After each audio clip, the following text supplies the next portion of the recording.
Deu certo? Tem mais um. Opa. Ele vem aqui nos ajudar. Mais uma vez. Bem-vindo, Fê. Obrigado. Obrigada de coração. Valeu. São os seus até o 9. Fechado. E aí, gente? Tudo bem com vocês? Vamos às tecnologias aqui. Aí. Deu bom. E se eu desligar essa luz aqui, acontece o quê? Não pode mexer, não. Atenção, refletor único salão. Eu só queria fazer um teste, porque se ficar muito escuro...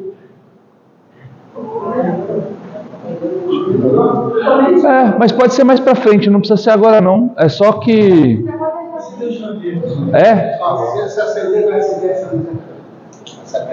se apertar essa aí? Ah, tá bom. Não, mas então tá, se vocês estão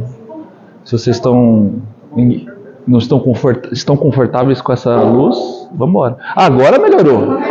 Agora ficou top.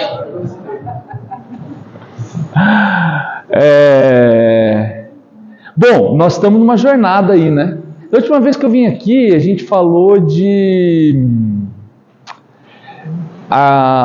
um pouco sobre a trajetória de Jesus. Não sei se vocês vão lembrar. Vamos lembrar?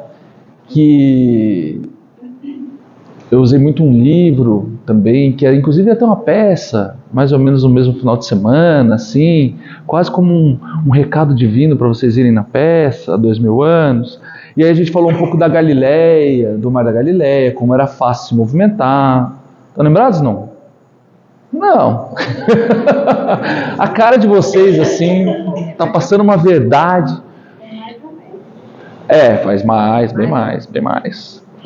E aí, eu também, né, queria lembrar então que a gente está aqui nessa saga, quase uma novela Sherazade, aqui toda semana, mais um pedacinho da vida de Jesus, mais um pedacinho. Mas as coisas estão se conectando porque a gente está chegando na fase final da vida de Jesus. Estamos chegando naquele momento em que vem aí, spoiler, não sei se vocês sabem, mas Jesus morre no final, já vou contar. Está todo mundo sabendo.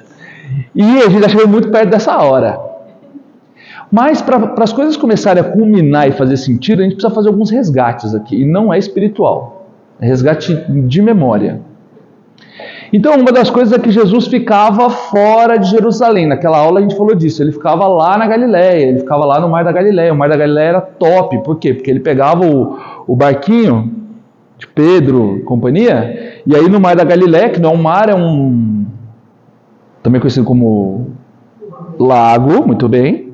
Ele é um lago, e aí eles conseguiam se movimentar, então ele conseguia passar a mensagem dele. A gente falou muito também sobre a atitude mais política de Jesus, né? E por que ele incomodava? Ele mexia com o status quo, ele mexia com toda a estrutura da sociedade da época, lembra?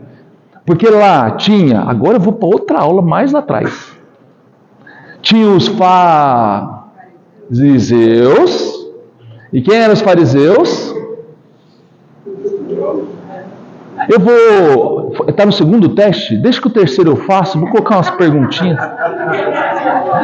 Os fariseus eram aqueles que gostavam de mostrar, ostentar, e eles eram... A gente falou um pouco até da relação das classes, né? Então os fariseus eram aqueles que ficaram fora do templo, grande templo. Para quem quiser ver mais ou menos como seria uma magnitude de templo, nós temos uma réplica aqui em São Paulo. Vocês já passaram lá naquela do Brás? É daquele naipe, o templo daquela época, tá? Então ele tem várias estruturas, cada estrutura tinha um grupo que podia entrar, os fariseus ficavam mais fora, e eles falavam muito com o povo. Os fariseus também eram as figuras que acabavam se apegando muito aos detalhes das escrituras, né? O que mais que tinha? Tinha os saduceus. Tem gente com memória boa. Os saduceus já eram os que ficavam mais dentro do centro, eu ia falar, do templo. Era a galera que tinha mais conhecimento em relação à palavra, e eram pessoas que normalmente estavam bem financeiramente com a estrutura, porque muitas das oferendas, ofertas, né, o holocausto, como era chamado, feitos no templo, aconteciam através dos saduceus. E aí eu podia comprar qualquer carneirinho para ir lá matar, para poder... Não, tinha que ser o que era o certo. E aí quem que era dono das fazendas, quem era dono dos... eram os próprios saduceus. Então tinha toda uma economia que girava ali, além da parte... Porque nessa época era tudo muito misturado. O que era economia, o que era religião, era tudo muito junto. Então, com isso, tinha uma mistura e também tinha os benefícios. Então os saduceus acabavam se dando bem. Tinha um que a gente nem vai falar muito, que eram os... Não, tinha os essênios também. Mas tinha uns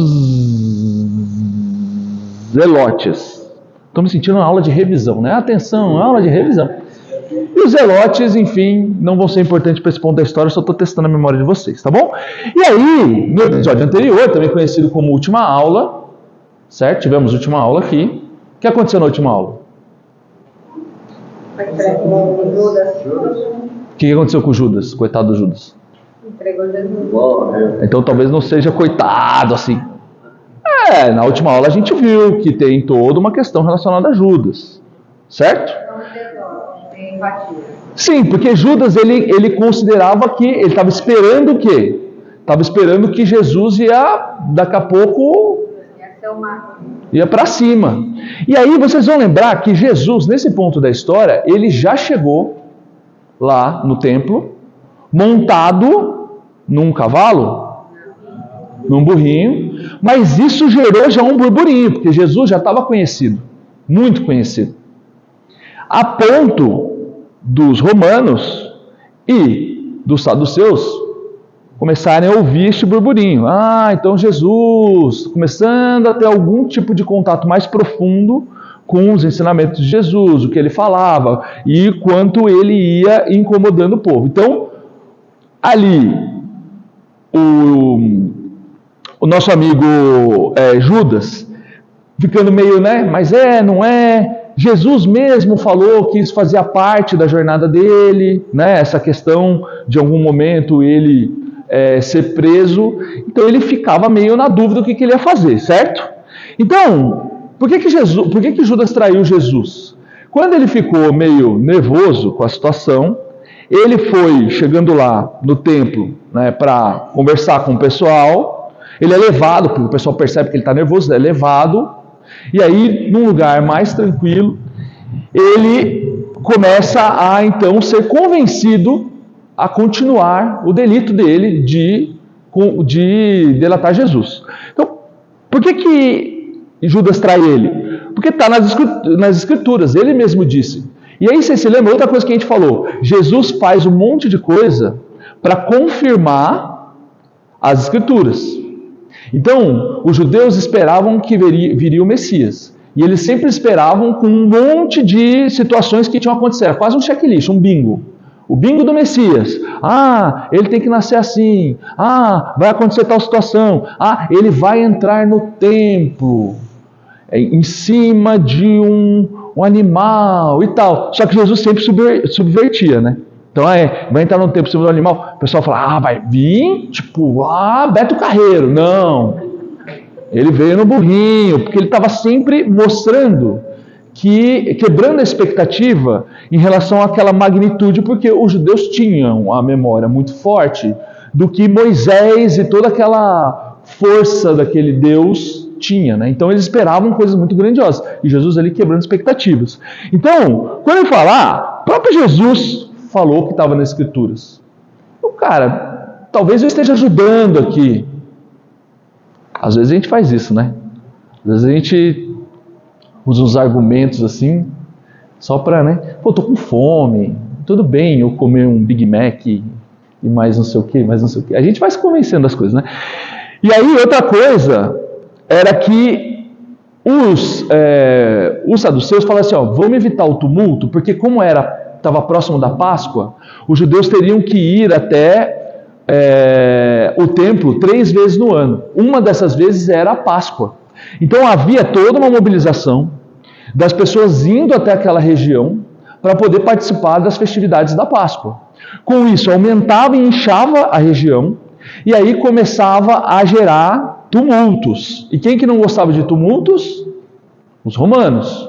Porque vamos lembrar que existia ali uma relação de troca. Os romanos dominaram aquele território, e o que eles queriam? Abraços quentinhos? Não, eles queriam impostos.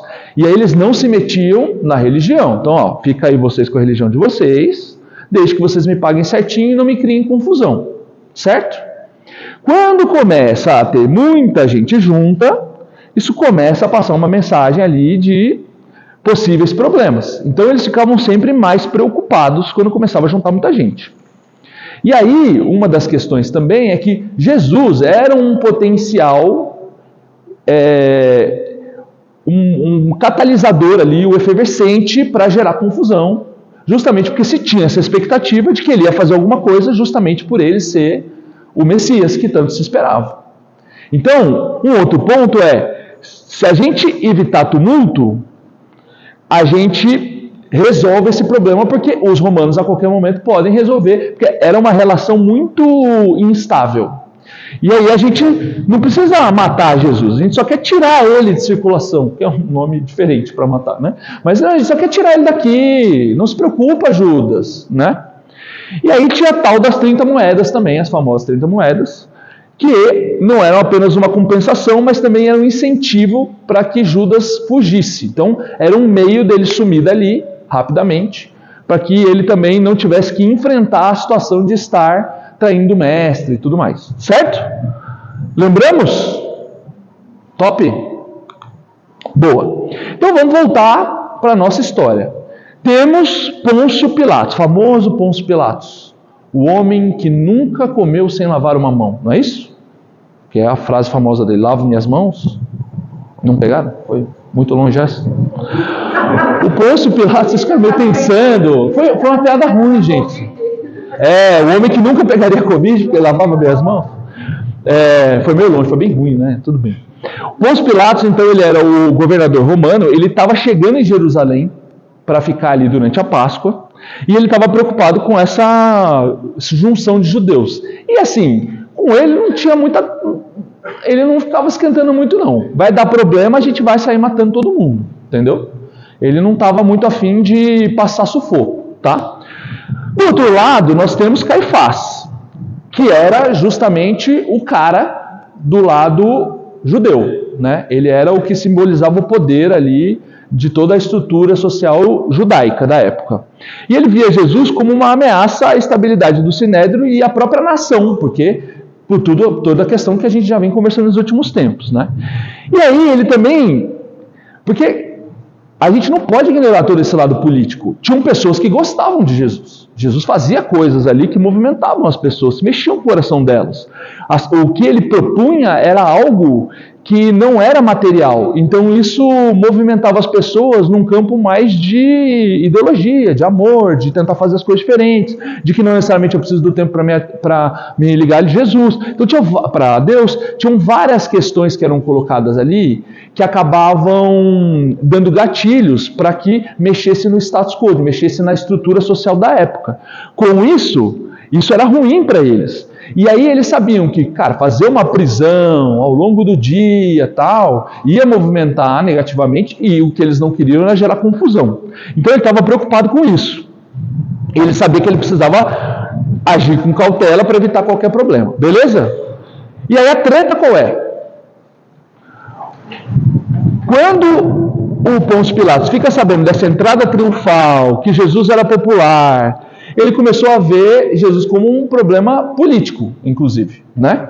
E ele também já tinha mandado prender o Barrabás, que era um cara que também causava. Tinha tido uma confusão em relação a impostos, ele não pagou imposto, tudo mais, e ele também era um cara muito articulado. Então, o que ele faz? Ele fala, cara, a gente precisa que vocês resolvam essa questão de Jesus. E ele começa a fazer pressão no Caifás. Então havia uma relação, a gente já até falou sobre isso também. Havia uma relação entre eles, né? Não era que o povo judeu era subjugado igual pelos romanos. Tinha diferenciação, porque eles sabiam que uma parte ajudava, inclusive, a manter a paz. Então ele falou, cara, você precisa resolver essa treta, porque eu não vou ficar aqui lidando com a situação desse jeito político. Se eu for, eu vou, né, subir o tom. Certo? Muito bem. Aí é importante a gente entender como funcionam as regras para o julgamento judeu, tá? Da época, né? Então, para você ser julgado, você sendo um judeu, você tinha que ser julgado num local apropriado. Então, ele deveria ocorrer na sede oficial do Sinédrio, que ficava lá no Templo de Jerusalém. Tá? Então, isso era uma das coisas. Segunda, tinha que ter um prazo para convocação. O negócio era organizado, entendeu? As pessoas tinham que saber que ia haver o julgamento, para que elas pudessem estar presentes, para que elas pudessem, eventualmente, se empoderar em relação ao assunto e tudo mais, tá? Oi? O edital. Tinha quase um edital, né? Também como negócio. Tinha que ser durante o dia, não podia ser à noite. Tá? Porque as reuniões do Sinédrio aconteciam em geral ao longo do dia. E uma outra questão é que tinha uma convocação geral para que todos os membros pudessem estar lá. Tá? Que tinham os membros certinho e tudo mais. Beleza? Então, olha que interessante. Vamos para o checklist de Jesus. No julgamento de Jesus, que foi feito pelo Caifás sobre essa pressão, vamos ver quantos ele, né, fez. O julgamento aconteceu na casa do Caifás. Primeira coisa. Por que ele fez na casa dele? Porque ele não queria gerar uma movimentação. Então ele falou, bom, vamos fazer o seguinte, então, para atender os romanos, vamos fazer na minha casa um julgamento, para que a gente acelere o processo e faça uma retirada estratégica de Jesus aqui do rolê. A segunda, o prazo. Não tinha WhatsApp, não rolou uma lista de transmissão, foi do dia para o dia, na correria, vamos fazer rapidão, bora lá, e foi. Outra questão, durante o dia? Não, foi de noite. E por último, convocou geral? Não, ele convocou só os saduceus. Por isso que eu estou lembrando, quem eram os saduceus, né? Porque tem ali todo um jogo para só ir em quem fazia sentido, que com certeza ajudaria no processo, né? E aí Jesus ficou às margens, sem nenhum tipo de defesa nesse julgamento, que inclusive nem Jesus estava, né? Não, porque apesar do sigilo, aqui eu estou trazendo do livro do Redentor, tá? Apesar do sigilo da convocação, de última hora, o José de Arimateia apareceu lá, que era um homem rico, essênio, como vocês bem lembraram aí, né? E ele era fornecedor de tropas romanas, então ele era uma pessoa que era próxima do procurador, ele tinha status, tá? O José de Arimateia. E outra pessoa que apareceu lá foi um fariseu chamado Nicodemo, que ele sozinho foi para representar todo o partido fariseu que não tinha sido convocado. Então eles foram lá de surpresa, sem terem sido chamados, justamente para que eles pudessem participar. E quando eles vão lá, eles começam a contra-argumentar sobre todas essas irregularidades. Então, não, peraí, gente, mas vocês estão fazendo um negócio aqui à noite. Peraí, isso tinha que ser no Sinédrio. Peraí, isso tinha que... E eles começaram a problematizar para tentar salvar Jesus. Às vezes, né, a gente ouve a história e fica parecendo que a situação foi muito isolada em relação a Jesus, né? Que as coisas aconteceram meio... sem que outras pessoas se mobilizassem. Mas é interessante como em alguns momentos aqui a gente vai ver pessoas se mobilizando para tentar salvar Jesus. E esse é um dos momentos. E aí o Caifás, ele é muito habilidoso, porque ele tem a missão. Ele fala, não, eu preciso, desenrolar essa história. Então o que ele vai fazendo? Ele vai, a cada argumentação dos dois, ele vai contra-argumentando. Não, mas veja bem, não, mas isso aqui e tal. E aí ele decide, então, dizer que aquilo ali não era um julgamento, aquilo ali era uma investigação. Manda. A intenção do Nicodemo, ela seria não para auxiliar Jesus, seria somente para controlar a confusão entre os judeus, é isso? O Nicodemos e o José de Arimateia, nessa situação, eles estão tentando parar essa confusão. Mas não com o intuito de ajudar Jesus. Eles têm uma simpatia por Jesus. Tem ali uma relação...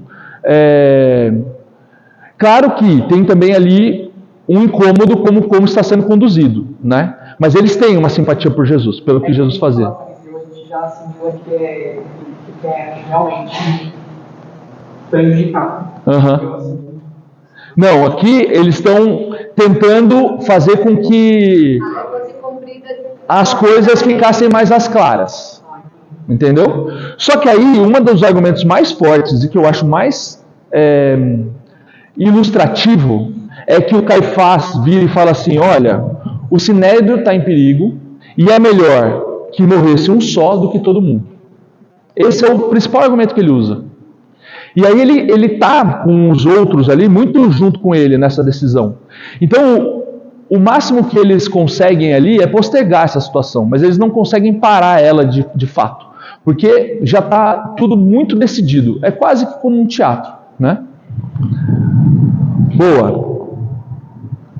Nesse meio tempo, enquanto isso, aconteceu a famosa Santa Ceia, né? Que é aquele momento que está todo mundo, né, fez a refeição com Jesus e tudo mais, que vocês já acompanharam. Jesus já lavou os pés, já fez a oração e tudo, e ele resolve se retirar para o jardim.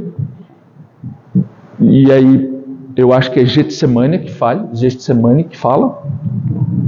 para entrar em vigília, porque Jesus já sabe tudo o que vai acontecer. Para ele tem muita clareza do processo que vai acontecer a partir daí, né? E ele sabe que ele vai entrar num momento muito difícil, então ele entra em vigília. E é interessante essa passagem porque ele entra em vigília, pede para os apóstolos entrarem em vigília com ele, mas os apóstolos não conseguem, eles dormem. Não conseguem entrar na mesma sinergia assim.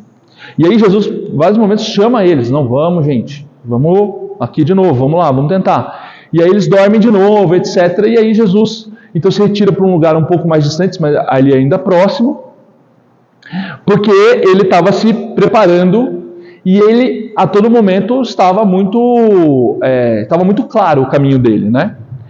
E aí, nesse meio tempo, Judas, então, que estava já lá naquela movimentação, né, com os romanos e com os judeus, porque ele estava com os dois grupos, vai até onde Jesus estava, porque até então ele estava com Jesus, há pouco tempo atrás ele estava com Jesus, tanto que Jesus ainda fala, né, vai fazer o que você tem que fazer, tal, e aí ele sai, e ele chega com os guardas, e aí para então dizer, né, aquele momento de quem é Jesus ali, ele dá o beijo, e aí tem uma passagem do livro Boa Nova que traz: o filho de Iscariote avançou e depois da fronte do mestre o beijo combinado, ao passo que Jesus, sem denotar nenhuma fraqueza e deixando a lição de sua coragem e de seu afeto aos companheiros, perguntou: amigo, a que vieste?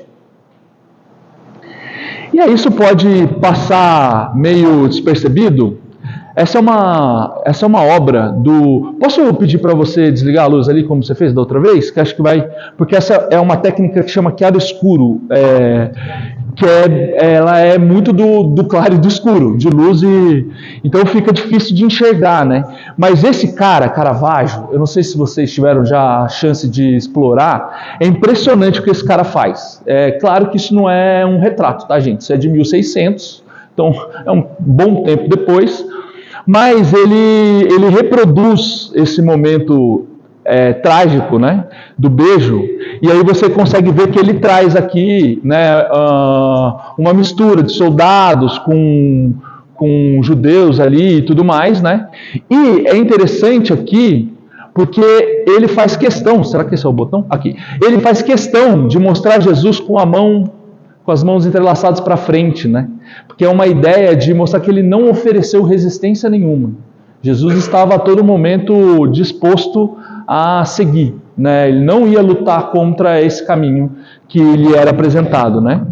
E aí, eu queria voltar na frase, pode ir, obrigado, viu? Para não ficar tão escuro, né? Eu queria voltar na frase, porque essa frase é muito interessante. Ele está de frente para Judas, que ele sabe que está vindo entregar ele. Como que Jesus se refere a Judas? Traidor? Amigo. E aí, olha o jeito que ele pergunta: a que vieste? A que vieste? O que você veio fazer aqui, amigo? Quase como... Tem algumas possíveis interpretações. Uma poderia ser, tipo, pensa no que você está fazendo. E ele mostra, ao mesmo tempo, que Judas está perdoado. Porque ele sabe que vai ser traído, e ao mesmo tempo ele chama de amigo. E um outro ponto aqui é que ele, ao mesmo tempo, tenta fazer o Judas refletir sobre o que está acontecendo. Pensa no que você está fazendo. Faz sentido o que você está fazendo? Meio que para chamar para a realidade, porque Judas, como tinha essas expectativas, ele, em alguns momentos, projetava o que ele esperava de Jesus. E não só ele, os outros apóstolos também, em muitos momentos, faziam projeções, pensavam, né, o que eles tinham de expectativa sobre Jesus. Muitas vezes era muito mais o que eles esperavam que Jesus fizesse do que o que Jesus efetivamente fazia, né? E aí, olha que interessante. Nesse meio tempo, quando começa essa confusão, surge Pedro, que no Boa Nova é até suavizado aqui, mas depois quando você vai ver na Bíblia, nas passagens, pegando pelos apóstolos, é um pouco mais sem filtros. Mas pegando pelo Boa Nova Pedro não quis acreditar nas afirmações do Messias, e tão logo se verificara a sua prisão no pressuposto de demonstrar o seu desassombro e boa disposição para a defesa do Evangelho do Reino. Então Pedro assim, cara, Jesus está sendo preso, Jesus preso coloca todo o nosso plano de trazer a mensagem em risco, então eu vou mostrar que eu sou corajoso o suficiente aqui para defender o Evangelho, e aí ele vai com palavras, ele vai eloquentemente subir e falar, vamos falar de amor? Não. Ele atacou com a espada um dos servos do sumo sacerdote. Tipo, chau, e vai aonde? Na orelha. E corta a orelha de um dos caras. Que inclusive é um judeu. Não era nenhum dos guardas romanos. E aí, com a orelha cortada, Jesus então faz mais uma vez, dá mais um exemplo de que esse não é o caminho. O que ele faz? Pedro, não é assim. A minha mensagem é a paz. Ele cura a orelha do cara que está indo prendê-lo e segue e se deixa ser preso. E aí, apesar do seu desejo de defender Jesus, a gente sabe que depois acontece uma outra situação, que é Pedro vai negar Jesus 3 vezes. Então veja, num primeiro momento ele tenta defender, e num segundo momento ele se envergonha da situação que ele está e foge, né? A impulsividade e o medo acabam dominando as ações, não só dele, mas de todos os outros. E aí o que os apóstolos fazem na sequência? Todo mundo sai correndo, cada um por si. Jesus sendo preso, mano, corre que deu ruim, bora, porque foi um momento de desespero. E é legal a gente pensar que esta é a reação mais pura possível. Vamos pensar que foi tudo muito rápido. Os apóstolos não necessariamente estão esperando que tudo isso aconteça. Jesus está. Então, nós estamos com Jesus. Jesus nos chama para orar. A gente está cansado, final do dia, já é à noite. A gente acaba cochilando em alguns momentos. Jesus se afasta. Do nada aparece um monte de soldados, é uma confusão, uma multidãozinha ali. E aí, nisso, Judas. O que está acontecendo? Judas dá o beijo, começa a confusão. Pedro tira uma espada, já é inusitado que Pedro tem uma espada, mas ele tira uma espada, corta. Jesus diz que não. Gente, é confusão, não é uma coisa, sabe, pássaro. Não, cara, tudo acontecendo ao mesmo tempo. Aí, não, eu vou ser preso, parem com isso, esse é o meu caminho, eu vou ser preso, não vou criar confusão. Ele começa a ser preso, os outros falam, caraca, então, e todo mundo sai correndo. É isso, é loucura, correria. Pouco tempo, um monte de coisa acontecendo. E aí, assim, é muito surreal que eles tenham corrido? Em termos não, porque todo mundo tinha medo de ser preso também, porque o líder estava sendo preso, vai sobrar para todo mundo. E o que vai acontecer? Exato. E aí assim, mas Jesus cura as pessoas, sei lá, às vezes ele pode dar o jeito dele, vai saber, eu não vou dar o meu. E aí você vai entrando num ponto de pensamento muito mais próximo de um pensamento nosso de sobrevivência, etc., do que um pensamento conectado com toda a mensagem de Jesus. Então veja, a reação direta é uma reação muito humana, porque eram pessoas. A gente às vezes vai colocando os apóstolos longe da gente no caminhar, mas essa é uma reação muito comum que pode acontecer com qualquer pessoa. Vocês sabem que, eu vou dar um paralelo, a Disney, o parque lá dos Estados Unidos, movimenta muita gente. E aí, para você sair do parque, você tem que pegar um trem para sair. E aí estourou um balão no trem. Nesse meio tempo, por coincidência, tinham duas famílias que começaram a se desentender e se empurrar. E aí, quando estourou o balão, o pessoal começou a achar que era tiroteio. E aí virou um desespero. Todo mundo saiu correndo, cada um para um lado. Isso gerou uma proporção gigantesca. Famílias se perderam crianças, não sei o que, por uma situação que foi ali uma coincidência de dois atos acontecendo. Um de uma briga e de um balão estourando, que fez um barulho que poderia parecer um tiro. E já foi uma confusão. Então, muitas vezes, a gente acaba se conectando ali com um ponto menos racional. Para a gente conseguir chegar nesse ponto de transformação, são camadas mais profundas do nosso eu. Muitas vezes, por mais que a gente esteja num processo de se auto-observar, de a gente tentar, etc., né, de ter um compromisso com nossa reforma íntima, com sermos melhores e tudo mais, a gente vai acessar um lugar que vai mexer com a gente num outro ponto, que a gente não está no racional completo. A gente primeiro aciona esse outro lugar. Para mudar esse outro lugar, são camadas de trabalho. Para chegar lá embaixo, são camadas de trabalho. Isso é interessante também a gente entendendo, que a mudança ela não vai ser rápida. E a gente tem que estar aberto a, em alguns momentos, sair do roteiro e identificar e entender o que isso quer dizer. E como que a gente trabalha isso. Porque é só assim que a gente muda. Então, os apóstolos, diante da pressão, saem vazados, mostrando medo, fraqueza, mostrando pontos ali, né, que talvez fossem mais inesperados. E depois, o Boa Nova vai trazer que o João foi um dos que mais acompanhou um pouco mais a distância e se aproximou de Maria. Né? João esse que, inclusive, depois fica muito próximo de Maria, né? Depois de um tempo e tal. Então, ele tinha essa relação com ela, né? E os outros ficaram receosos da perseguição, se escondem, enquanto trocam túnica. Então, assim, fuga total. Troca túnica, tipo, mano, é até engraçado pensar isso, né? De trocar túnica, pega outra cor, sei lá, não posso parecer... Parece uma coisa assim, né? Então, assim... Uma dúvida. Fala-se de Maria, fala-se dos apóstolos, e José, pai de Jesus? Nossa, boa pergunta, não faço ideia. Onde estava José? Porque não tem né? Não sei dizer nem se ele estava vivo na época, assim. Porque... Tô bem nesse episódio. E a correria no episódio? Não, então, ainda não cheguei nesse. Tá. O pai faleceu. Então, é do Netflix? Aí, o Netflix nos contou. Isso aqui tá aberto para todo mundo. Vem aí. Diga. Aproveitando essa questão da Netflix, vou fazer uma pergunta de pessoa leiga. Eu tá falando dessas passagens aí, eu fico pensando nos filmes que a gente assistia, né, na Páscoa.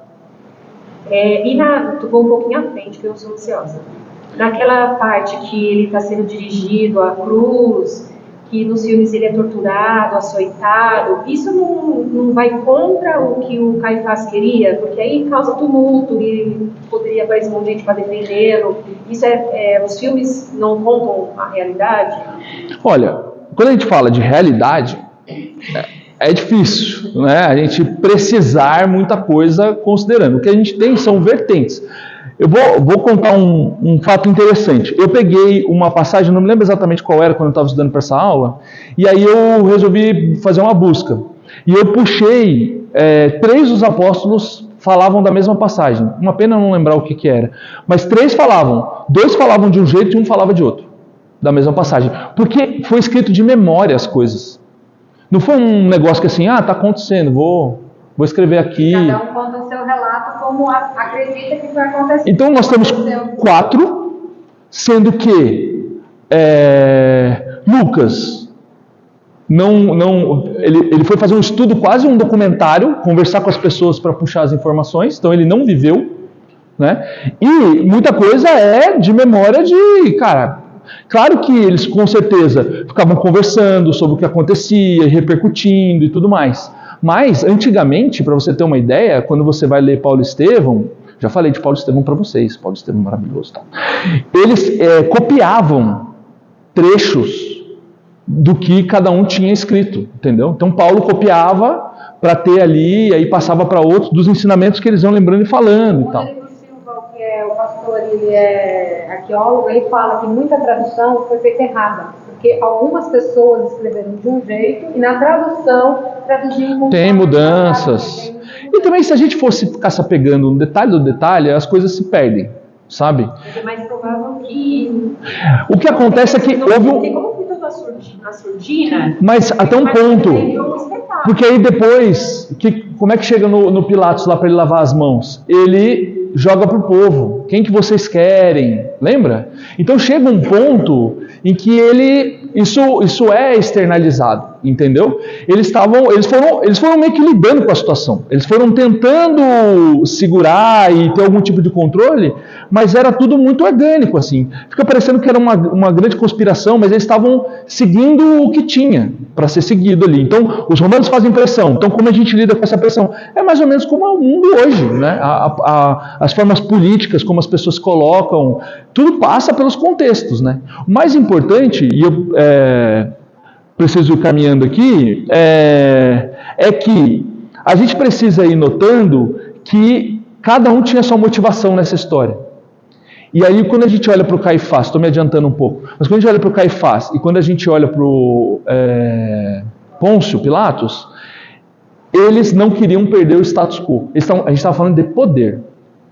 E não só eles representam um grupo maior. Então, por mais que o que Jesus falasse eventualmente pudesse mexer com eles em algum aspecto, eles não abriam mão. Era mais importante o que eles tinham conquistado na materialidade. E isso é muito humano, né? Porque quantas das vezes a gente não se deparou com uma situação em que a gente até pode dar razão, fala, é verdade, né? Mas eu não vou dar o braço a torcer pelo meu orgulho. Ou agora já não dá mais para recuar.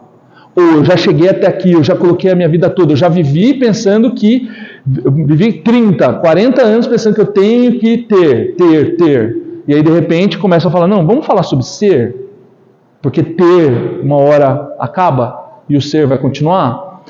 Então, esse processo de conseguir ter um desprendimento do que acontece aqui, por entender que aqui é só uma passagem, é muito complexo.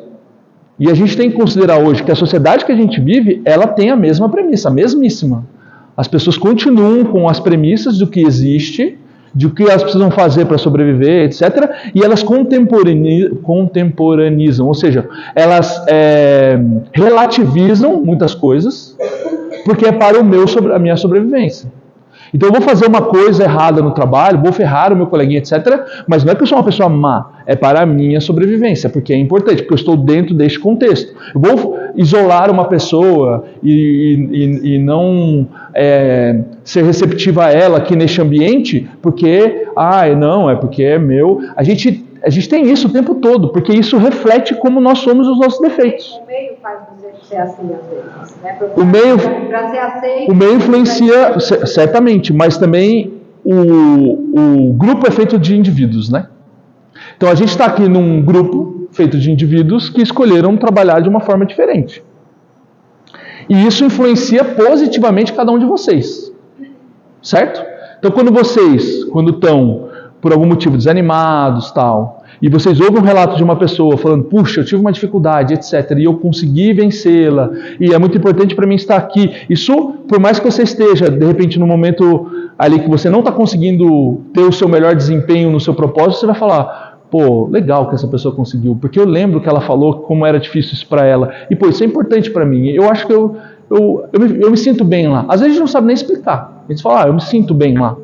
Então, a gente tem que tomar um certo cuidado dessa questão do grupo e do indivíduo, porque o espírita gosta de falar bastante, vocês vão ouvir cada vez mais, que vocês estão na aula 41, mas isso vai avançar, Lá para a aula 100, 98, quando a gente for falar de categoria dos mundos, etc., a gente vai falar sobre a questão do mundo de regeneração. Já ouviram isso? Vem aí o mundo de regeneração, não perca, neste verão vai chegar, e aí está todo mundo caminhando e cantando, e de repente o planeta vai ficar verde, o matinho vai nascer de novo, e plantas, e a gente vai se abraçar, e tudo vai dar certo. E aí assim, spoiler, spoiler, tá? Não vai ser assim se a gente não fizer. Talvez o mundo de regeneração seja o mundo em que a gente esteja, tá? Mas esteja um caos. E a gente tenha que descobrir no caminho como que a gente faz aquele mundo acontecer. Então assim, a gente ouve, não, tá vindo aí a tropa de elite dos espíritos do bem. Tá vindo a galera toda, vai ajudar. Esses caras não vão fazer as coisas sozinhos. Aliás, não temos nem como garantir que esses caras não somos nós. Aí você fala, não é possível que eu sou a elite, vai saber. Não sabemos. Então tem todo um lance do Brasil, coração do mundo, pátria do evangelho e tal. Mas se o Brasil não fizer, pode virar a Austrália, coração do mundo, pátria do evangelho, sei lá. Porque até então, Jesus, quando a gente vai ler o livro, Jesus estava na Europa e olhando para a Europa falou, ih, rapaz, está complicado aqui na Europa, hein? Ih, tem aquele lugar ali e tal, vamos dar uma olhada aqui? E, né? A gente tem que entender que nós temos um compromisso nesse papel. Não é que assim, tá indo uma galera aí eu vou meio, sabe, na onda. Não, nós somos os que vamos ir contra a maré para começar a virar o processo. A gente tem que começar a virar a onda. E isso é ir contra o status quo. E isso é também saber que a gente vai fazer isso, eventualmente. A gente vai, eventualmente, ser os que vamos correr. E é importante, porque eles correram. Mas depois eles também fizeram a casa do caminho. Depois eles também fizeram uma série de ações que garantiram que o ensinamento de Jesus chegasse até hoje. Esses mesmos caras que correram. E isso foi num curto espaço de tempo. Alguns anos. Porque depois que Jesus morre, eles ficam inclusive perdidaços. Sim. Meu Deus, quando a gente vai estudar a história de Maria de Magdala, a gente vai descobrindo um pouco do que aconteceu depois, porque Jesus aparece para ela. Eu tô jogando um monte de momentos históricos diferentes, mas a gente vai estudar a história de Maria de Magdala, a gente descobre o que acontece um pouco com os apóstolos. Quando Jesus morre, eles ficam assim, né? E agora? O que a gente vai fazer? E aí meio que cada um vai para um lado. Porque não tem um plano. Jesus foi preparando eles. Não, quero que vocês vão lá e comecem a pregar em não sei aonde, você vai para não sei aonde. E ele faz num dado momento lá uma grande divisão e manda pregar e tudo mais. Então assim, ele foi treinando. Mas as pessoas não foram realizando que em algum momento isso ia acontecer. E isso que Jesus ainda aparecia de vez em quando para dar umas orientações. Então a coisa ela é menos mágica, pessoal. Ela é mais transpiração. Ela é mais... E aí, vamos fazer? Acho que a gente às vezes entra num aspecto meio de mágico, parece uma história da Disney, né? Virou uma fábula às vezes a vida de Jesus para nós. E aí trazer e humanizar esses processos é importante para a gente se identificar. E para a gente ver que não é tão diferente em alguns aspectos. Claro que, cara, esses espíritos são muito diferenciados, estão muito à frente da gente em vários aspectos e foram escolhidos para essa missão. Mas eles têm muitos aspectos de humanidade, porque eles também estavam aqui nesse contexto. Vamos correr. Reflexões. Fidelidade aos ideais. Então, aqui, o quanto a gente, foi o que eu falei, né? O quanto às vezes é relativizado em relação aos nossos ideais, né? A gente relativiza isso para poder acomodar coisas que aí a gente acha que não dá mais para dar passo para trás, né? Então, o Caifás faz isso, os saduceus, eles tinham premissas ali. Não é que eram pessoas más, necessariamente. Fazer o que seria melhor para mim, trazendo para o outro também. Né? Sim, e se você for pensar, cara, eles tinham premissas relacionadas a premissas religiosas de coisas boas para fazer para os outros, de cuidar dos outros, etc. Tem ali uma essência religiosa muito forte, que eles escolhem ignorar para poder manter os benefícios. É aí que você começa a queimar os seus ideais, né? Então, por que a gente ainda cai na armadilha de questionar os nossos ideais espirituais, né? Por que eventualmente acontece em alguns momentos esse tipo de comportamento, que a gente ainda faz isso? Ainda é comum ver aqui na nossa sociedade a gente fazer isso, a gente trair os nossos ideais espirituais que estão dentro da gente, que a gente sabe eventualmente que isso aqui não foi certo que eu fiz. Não é tão diferente, claro, guardadas as proporções, tá? Mas pregação do julgamento também, porque quando a gente vê os caras correndo e negando Jesus, dá uma vontade, né? Se fosse eu, né? Jesus, né?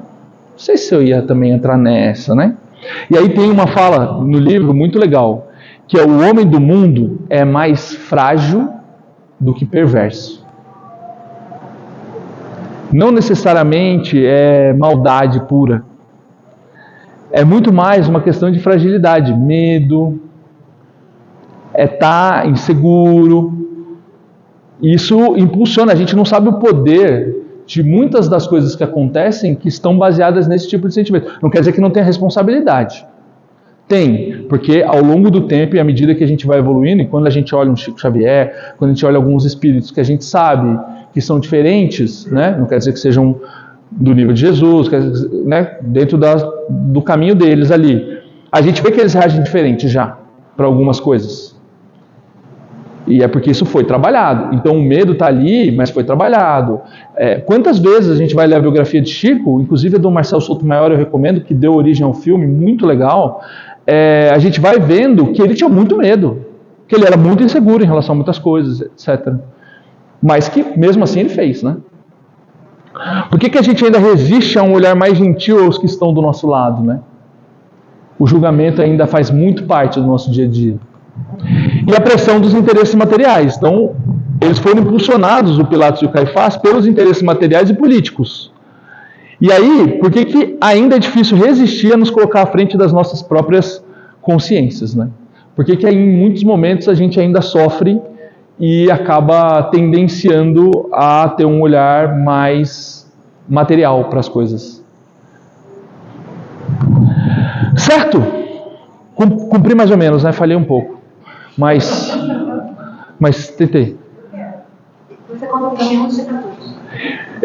Eu te conto já. Chama-se inteligência artificial.